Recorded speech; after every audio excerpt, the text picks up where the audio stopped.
Hello everyone, আসসালামু আলাইকুম। কাছে ও দূরে, দেশ ও দেশের বাইরে যে যেখান থেকে দেখতেছেন, আশা করি সবাই ভালো আছেন। আমিও ভালো আছি আলহামদুলিল্লাহ, আপনাদের দোয়া। তো আজকে একদম সকাল থেকে শুরু করলাম। আজকে যেহেতু ভিডিওটি একদম ২৬ রমজানের, মানে আমাদের শবে কদরের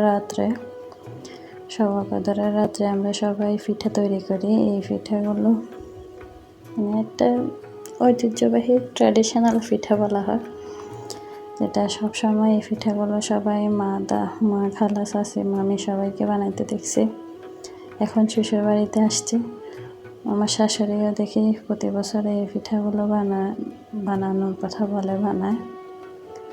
তো আমরা বসে গেলাম সবাই বানাইতে, আমার শাশুড়িও বানাইতেছে আমাদের সাথে।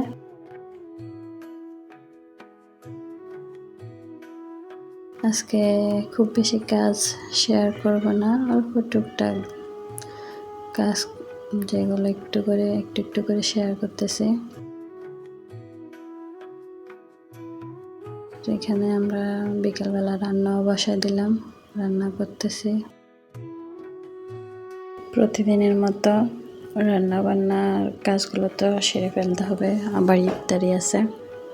তো ইফতারের আয়োজন প্লাস সেহরি রান্না, সব রান্না শেষে ইফতারের পরে আসলাম একটু চা খাইতে, একটু চা বানাইতেছি। মানে সারাদিন ক্লান্তি শেষে একটু ইফতারের পরে চা খাইলে ক্লান্তিটা একটু দূর হয়।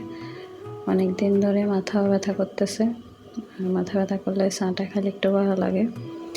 এমনিতে চা সবসময় খাই না, এখন যেদিন মাথা ব্যথা লাগে বা খুব বেশি খারাপ লাগে ওদিন একদিন খাই।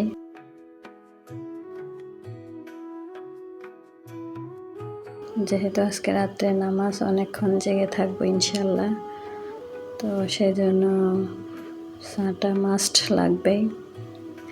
এখানে আমার ভাগিনা ননদের ছেলে ও হাফেজ, ওর ভাইদেরকে, মামাতো ভাই, আমাদের ছেলেদেরকে নিয়ে সবাইকে নিয়ে নামাজ পড়তেছে। সবাই মাশাআল্লাহ বলবেন।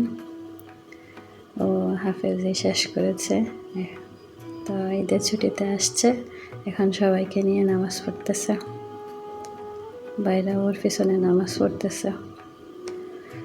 আল্লাহ আজকের এই এমন একটি রাতে দোয়া সবার জন্য, আমার জন্য সবাই দোয়া করবেন। এরকম রাতে যেন আল্লাহ সবার ভুল ত্রুটি সবার সব কিছু ক্ষমা করে দেয়, এবং আল্লাহ যেন সবার স্বপ্ন সবার আশা পূরণ করে। এই দোয়া রইল আপনাদের জন্য। আমার ভিডিওটি কেমন লেগেছে জানাবেন। আল্লাহ হাফেজ, আসসালামু আলাইকুম।